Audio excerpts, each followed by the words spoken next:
et les aliments que nous ingérons, le bruit et les rayonnements auxquels nous sommes exposés influent de manière plus ou moins directe sur notre santé.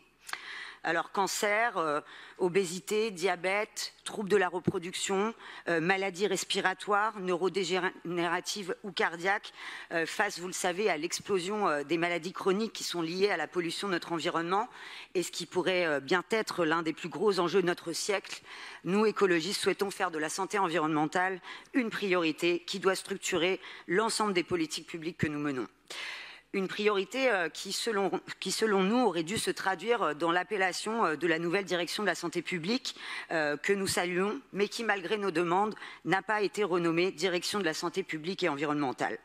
Alors, j'ai déjà eu l'occasion de le dire ici, le choix de la dénomination de cette direction, tout comme celle d'un ministère, n'est pourtant pas anodine. Et je regrette que cette communication soit quasi uniquement centrée sur l'offre de soins et qu'un seul paragraphe ou deux tout au plus soit consacré aux questions de santé environnementale.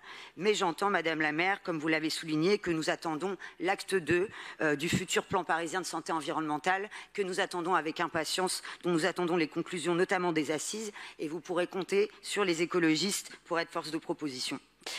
Car oui, mieux vaut prévenir que guérir. Nous devons en effet placer au cœur de notre action publique une véritable politique préventive digne de ce nom et donc faire de la santé environnementale un des piliers de notre système de santé qui reste aujourd'hui, malheureusement, on le sait, le parent pauvre du système français public.